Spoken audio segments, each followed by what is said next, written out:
Hey. All right, here we go. Welcome to my house, kitchen, dining room, open concept. It's all one room. Okay, I'm about to hit record on the podcast.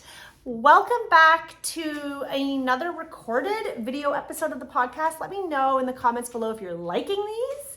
I thought it would be fun to spice it up and chat a little bit just to you guys before I hit record on the podcast. And today's episode is gonna be good. I wanted to share with you how you can calculate a project cost before you've even hired your client. I mean, before your client has hired you. So that's what today's episode is about. And I'm gonna share with you an exercise that I just went through with my team to help me figure out a quick and easy way to calculate what a project is going to cost a client before they've even started anything, like even just in a discovery call. And if you guys don't have my discovery call script yet, go get it at rebeccahay.com/discovery. You can download it for free. It is the script that I follow with every intake call with clients. It helps me to pre-qualify my clients so that I'm not wasting people's time doing consultations with people who are not the right fit or can't afford our services, etc. It's also a great opportunity for you to educate your clients or your potential clients on what things are going to cost. So here we go. I'm going to hit record on the audio. All right, here we go. So I want to talk about project cost and how to calculate it, because I can tell you that for the longest time, I wanted a way to calculate project cost, but I felt like it wasn't possible. And I really subscribe to that idea that like, I can't tell you what it's gonna cost, fancy pants designer over here. It really is gonna depend on like the fabric and how many pieces and how much millwork do you really want in your kitchen? How custom? Are we doing a framed kitchen? Like, what's the backsplash? Is it gonna be slab? Is it gonna be subway tile? Like, there's so many decisions that haven't been made yet. And so I can't accurately estimate what your project's gonna cost. And yes, that is true. However, I believe that when you get enough experience under your belt, you should be able to pull that information. I don't know if this podcast is recording. Can you hear me? Hello? And you should be able to get enough information so that you can look back and say, okay, I can average everything out. This is what it costs.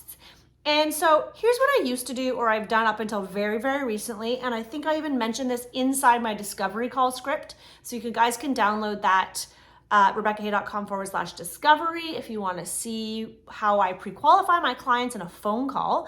But basically, I would use past projects as an example. So for example, what I would do is say, oh, you want to renovate your kitchen and do your main floor. Well, the last project we did in such and such a year, let's say it was this year, 2023, the kitchen was like a mid-sized Toronto home and it cost about $90,000. Or we just did a main floor renovation and the total cost came in about $250,000. That's what I would do. I would just give examples from past projects. And I'm gonna be honest with you, I would sometimes make it up a little bit. Like I would kind of look at past projects and know that I can't do a kitchen for less than 80 grand. So I would say, oh, we recently completed a kitchen and it was about $90,000. It's a little white lie in the sense that I didn't just recently do it, but I do kitchens. I've done something of a similar size. I'm hoping to do it a little bit more elevated. So I would kind of push the boundary with what I would say. Or I would say, yeah, like the minimum cost really to decorate a living room is about $30,000. But in quoting all of these prices, I wasn't getting super clear in my own head about, okay, how much is fees? How much is construction? How much is, I don't know, what's left, decorating, right? Like sometimes I would just give a number for the decorating, not including our fees. Sometimes I would just talk about fees. Like I was not consistent. I did what I needed to do to sell the clients into the consultation, and usually it always worked, but I found a better way. And this better way actually came to me from a designer who is inside my designer's room. It's a membership that we have. It's an annual membership that is open to the students who complete or who sign up for Power of Process, even if you haven't completed it. And you're invited, it's only open twice a year for enrollment. And we invite those students into the membership. And the membership is an annual membership. We meet twice a month. It's called Designer's Room. You've probably seen me talk about it on Instagram. And it's a really beautiful community of designers. We meet twice a month on Zoom. And so there's always tons of information shared, like really great, tangible feedback from different members doing different things. And oftentimes I even get ideas from those groups. But this idea came out of a one-on-one call with one of those members. And she said that she was using a square footage as a benchmark. And let me clarify, not square footage when it comes to pricing your design services, not the way that I charge, which many of you know, which is a square footage fixed fee model, not like that. A total cost, the way a new construction builder will quote a house. So if you're going to build a new house, there's benchmarks, and it depends on where you live, what state, what country, but essentially it's like, okay, to build a house, you're looking at a minimum of like $300 a square foot or whatever it is. It's changing all the time. It's probably just continuing to go up and up and up.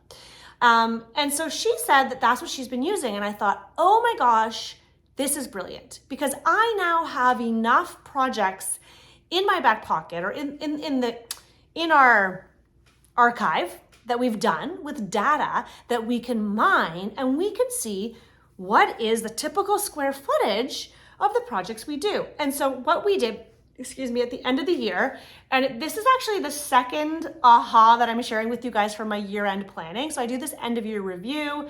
You guys can go listen to how I do it in the podcast. I have a few episodes. I do it every year.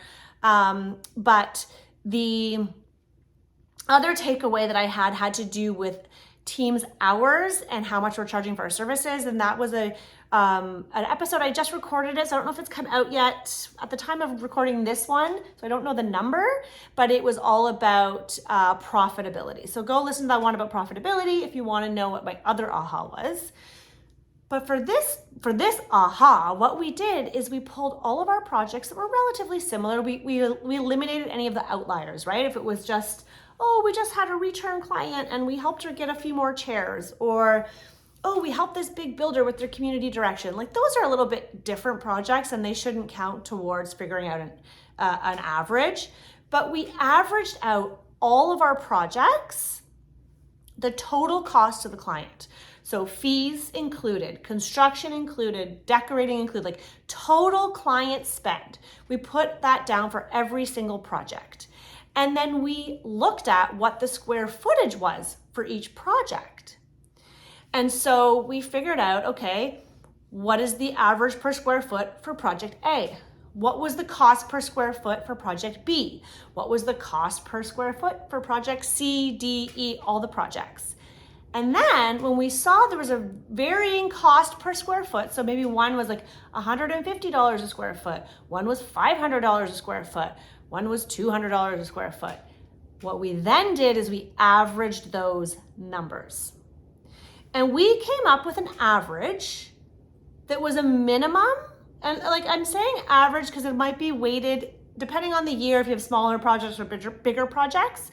But we determined that the minimum dollar per square foot spend that a client has done with us is $250,000. That's all in. So $250, sorry. It does not cost $250,000 a square foot to work with us yet. $250, which was interesting because that was more or less what I'd heard other people say. And I sort of thought, okay, like that's a benchmark.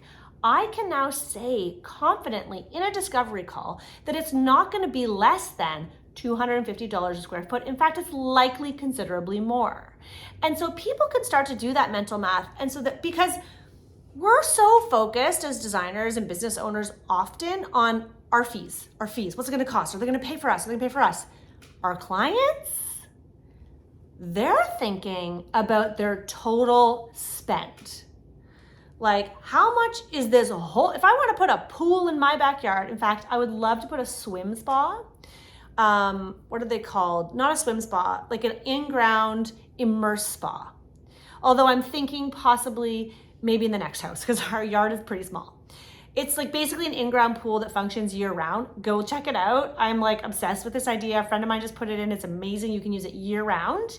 Basically, it's a giant hot tub in the ground. I don't even know what the cost is to keep heating it now that I think about it. But when you live in a climate like I do in Toronto, having a pool that you can only use 2 months of the year is a little crazy.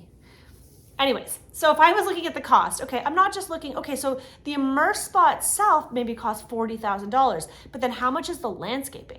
How much is the architectural, like the planning? How much is the labor? Like, I want to know the total investment. I'm not interested in little itty bitty pieces. Yes, we can whittle those down and try and find better deals, but just give me the total. Like, is it going to be 100,000, 150,000? Like, what is it? And can I afford it? So I think that, and I'm curious if anyone else who's paying attention right now does this. Have you done this? Has it backfired? Does it work for you? I'm just starting to use this technique. Because obviously that number is going to go up and up and up as you do higher end projects, as the cost of materials and goods increases with inflation. Like, that is just normal. But I thought it was a really great way to determine a benchmark, a starting point to understand what the cost is to your clients. You could do it by room. If you just do decorating projects, let's say, then let's figure out what does it cost per square foot to decorate.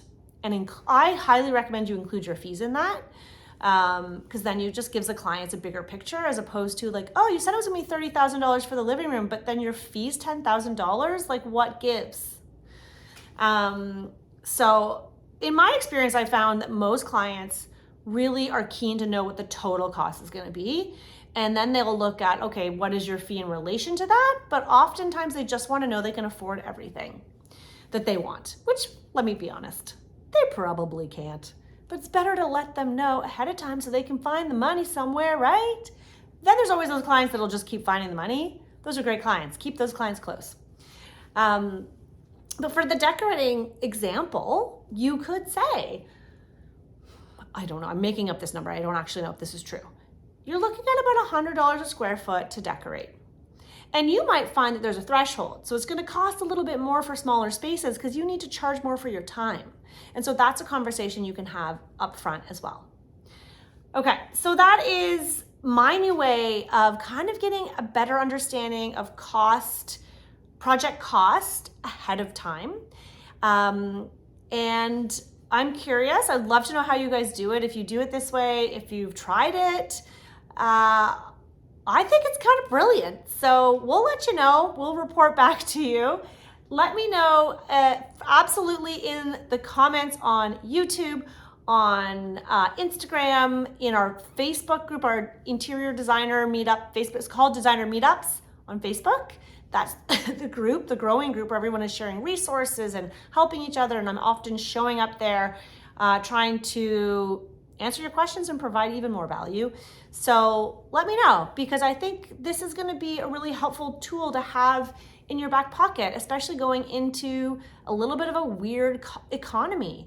The more knowledge that you are equipped with, the more your clients will respect that and value that and want to hire you. All right, that was a shorty, but hopefully a goodie. All right, I'll see you soon.